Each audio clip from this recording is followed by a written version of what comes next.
దేశ ప్రథమ పౌరుడి ఎన్నిక పోలింగ్కు అంతా సిద్ధమైంది. ఉదయం 10 గంటల నుంచి సాయంత్రం 5 గంటల వరకు పోలింగ్ జరగనుంది.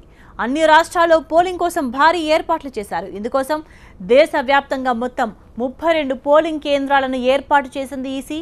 రాష్ట్రపతిని ఎన్నుకునేందుకు మొత్తం 4896 మంది ప్రజాప్రతినిధులు ఓటు వేయనున్నారు. ఈ ఎన్నికలో ఎన్డీఏ తరపున రామ్నాథ్ కోవింద్, యూపీఏ తరపున మీరా కుమార్ బరిలో ఉన్నారు.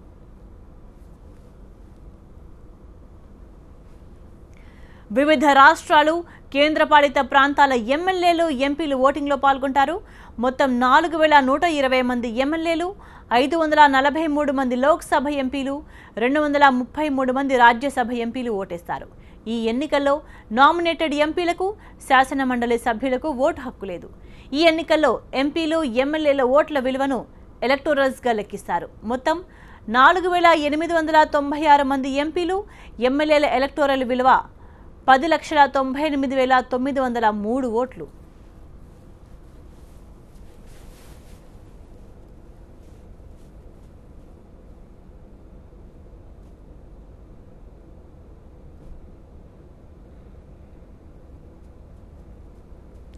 ఈ ఎన్నికల్లో ఒక్కో ఎంపీ ఎలక్టోరల్ విలువ 708 కాగా ఎమ్మెల్యేల ఓటు విలువ రాష్ట్రాన్ని బట్టి మారుతుంది.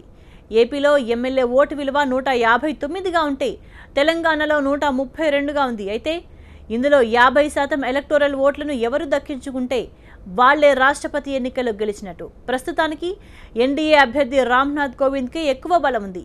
ఎన్డీఏ పక్షాలతో పాటు వివిధ పార్టీలు కోవింద్కు మద్దతిస్తున్నాయి.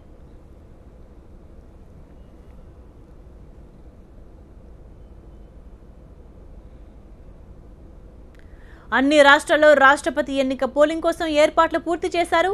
అటు ఏపీ, తెలంగాణ అసెంబ్లీల్లో ఏర్పాట్లు పూర్తయ్యాయి. ఈ ఎన్నిక ఫలితం ఈ నెల 20న వెలువడుతుంది. అదే రోజు దేశ 14వ రాష్ట్రపతి ఎవరో తేలిపోతుంది.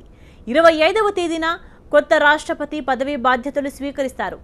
రాష్ట్రపతి ప్రణబ్ ఈ నెల 24న పదవీ విరమణ చేస్తారు.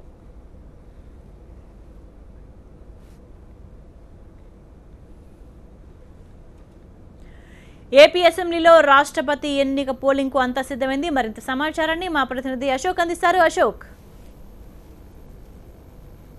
దాదాపుగా అన్ని ఏర్పాట్లు కూడా పూర్తయిపోయాయి. మరి కాసేపట్లోనే పోలింగ్ అనేది, అంటే సరిగ్గా 10 గంటల నుంచి ఈ పోలింగ్ అనేది ప్రారంభం కాబోతుంది.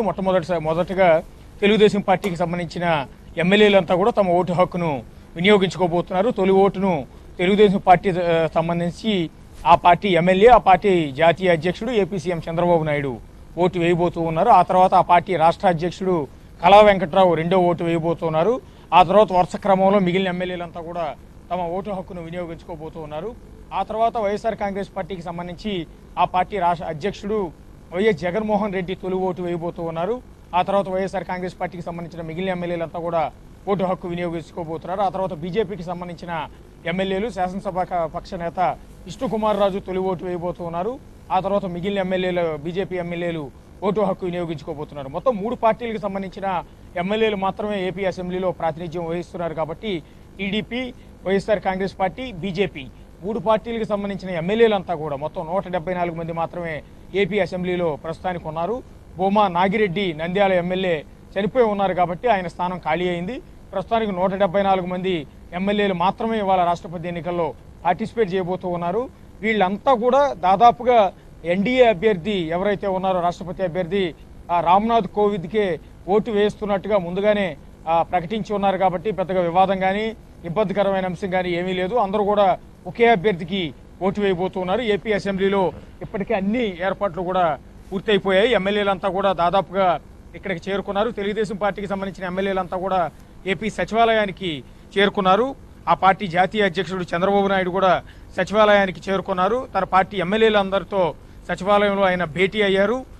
రాష్ట్రపతి ఎన్నికల్లో రామ్నాథ్ కోవింద్కు ఏ విధంగా ఓటు వేయాలి అన్న అంశం పైన తన ఎమ్మెల్యేలందరితో కూడా ఆయన అవగాహన కల్పించడం కానీ ఆయనతో వాళ్ళందరితో కూడా మాట్లాడటం లాంటిది మాట్లాడుతూ ఉన్నారు. ఏ ఒక్క ఓటు కూడా మురిగిపోవటం లాంటిది జరగకూడదు. ఎవరు కూడా నిర్లక్ష్యంగా ఓటు వేయటం కానీ, అవగాహన లేకుండా ఓటు వేయటం లాంటిది కూడా చేయకూడదు అంటూ గత 3 రోజులుగా తన ఎమ్మెల్యేలందరికీ కూడా చెబుతూ ఉన్నారు. ఎవరైతే రాష్ట్రపతి ఎన్నికల్లో ఓటు వేయటం అనేది చాలా కీలకం. మామూలు ఎన్నికల్లో ఓటు వేయటం వేరు, రాష్ట్రపతి ఎన్నికల్లో ఓటు వేయటం వేరు. ఎందుకంటే ఈ ఎన్నికల్లో ఓటు వేయటం అనేది చాలా కీలకం. ముఖ్యంగా చాలా ఇన్స్ట్రక్షన్స్ ఉన్నాయి.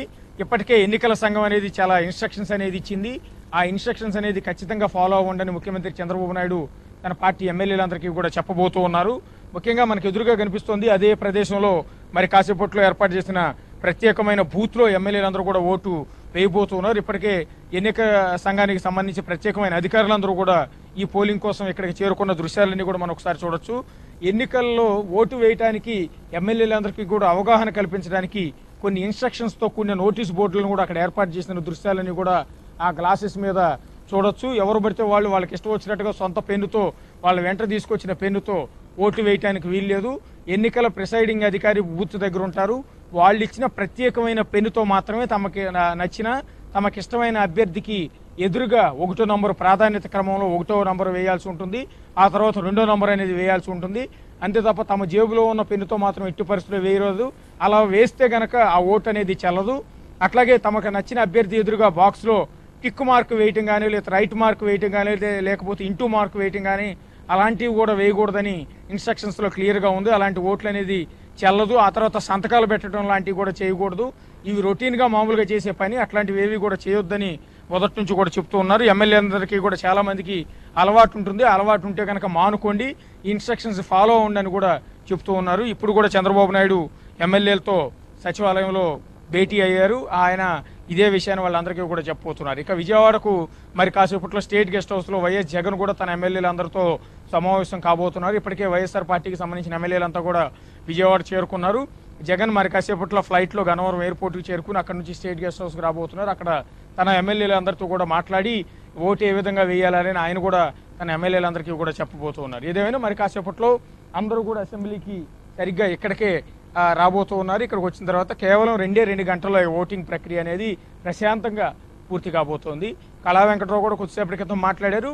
అన్ని పార్టీలకు సంబంధించిన ఎమ్మెల్యేలు కూడా రామ్నాథ్ కోవింద్కే ఓటు వేయబోతున్నారు. అందరూ కూడా రాష్ట్రపతిగా రామ్నాథ్ కోవిందే విజయం సాధించబోతున్నారని కూడా ఆయన చెప్పడం జరిగింది. రైట్ అశోక్.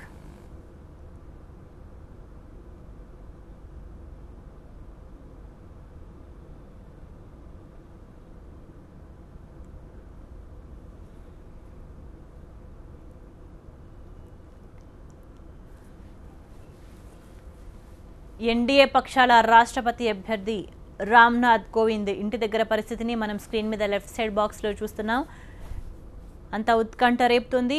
ఇప్పటికే రామ్నాథ్ కోవింద్కు ఎక్కువ మద్దతు ఉన్నట్టుగా కనిపిస్తోంది. మొత్తం దేశవ్యాప్తంగా కూడా రాష్ట్రపతి ఎన్నిక పోలింగ్కు అన్ని ఏర్పాట్లు పూర్తయ్యాయి. ఉదయం 10 గంటల నుంచి పోలింగ్ ప్రారంభం కాబోతోంది. సాయంత్రం 5 గంటల వరకు ఈ పోలింగ్ కొనసాగుతోంది.